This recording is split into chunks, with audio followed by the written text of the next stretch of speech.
আমাদের এক ভাইকে দেখলাম, তিনি বলতেছেন জাতীয় মসজিদের খতিবকে নাকি তওবা করতে হবে। তওবা কেন করতে হবে? কি ভুল উনি করেছেন যে তাকে তওবা করতে হবে? এই সমস্ত বাদ দেন। ওনার কথা বোঝার মতো যোগ্যতা তো আপনাদের নাই, এই জন্য ঘেউ ঘেউ করতেছেন। উনি তো না ভোটের পক্ষেও কথা বলেননি, হা ভোটের বিরুদ্ধেও কথা বলেননি, বরং তিনি বলেছেন নার হা অপশন রাখছেন, কিন্তু হার মধ্যে যে বিষয়গুলো আছে, অনেক বিষয় আছে, এটা ইসলামের সাথে সাংঘর্ষিক।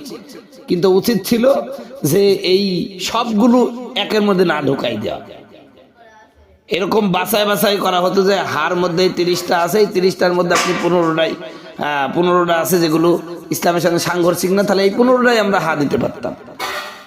হার মধ্যে যে সবই ইসলামের সাথে সাংঘর্ষিক না, কিছু ভালো আছে, যেমন তত্ত্বাবধায়ক সরকারের কথা আছে, একই সরকার বারবার হতে পারবে না, দুইবারে বেশি হতে পারবে না, ভালো। কিন্তু আরো যে আছে সমকামিতার কথা আছে, তারপরে আছে আপনারই নারীর ক্ষমায়তনের নামে নারী দিয়ে সংসদ ভৈরি ফেলার কথা আছে, এগুলো আপনার দেখেননি। তো উনি কথা বলতেছেন যে 30টা অপশন দিয়ে কুন্ডায় কুন্ডায় রাজি, সেই ক্ষেত্রে হা দেন, এইভাবে বলার কথা মানে বলতে চাচ্ছিলেন খতিব সাহেব। সেই কথা না বুঝা আপনারা ফাল পারতেছেন আর তওবা করতে বসেন খতিবকে। মনে রাখবেন যতই ফাল পারেন, খতিবের একটা চুল ছিঁড়ার মতন ক্ষমতা আপনাদের নাই, এটা মনে রাখবেন। আর হেফাজতের আমির আর বাইতুল মুকাররমের খতিব নিয়ে যদি আপনারা কথা বলেন, আমরাও বসে থাকবো না, আমরা তার রুহানি সন্তান, আমরাও মাঠে নামবো। অতএব বেশি সুদূর করবেন না। আমি আপনাদেরকে বলে দিচ্ছি, আপনারা ইসলামী দল, আল্লাহর কাছে দোয়া করে আপনারা ক্ষমতায় আসেন, কিন্তু এমন আচরণ করবেন না যাকে তাকে মুনাফিক জানে, যাকে তাকে তওবা করার আহ্বান দেবেন। আরে ইসলাম আপনাদের চেয়ে কি এরা কম বুঝে বা আমরা কম বুঝি? আমরা পড়াশোনা করি না, এত ইসলাম বুঝেন। দাড়িগুলো যত বড় নেতা তত বড় ছোট দাড়ি, শরীরের মধ্যে ইসলাম নাই।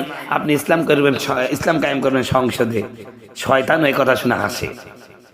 কারোর দিকে তাকাবে না। আমি আপনি ভাইরা আবার বাবা আদম থেকে নিয়ে আমার নবী মুহাম্মদ রাসূলুল্লাহ সাল্লাল্লাহু আলাইহি ওয়াসাল্লাম পর্যন্ত পৃথিবীর সমস্ত মানুষেরা উলঙ্গ খতনাবিহীন অবস্থায় উঠবে।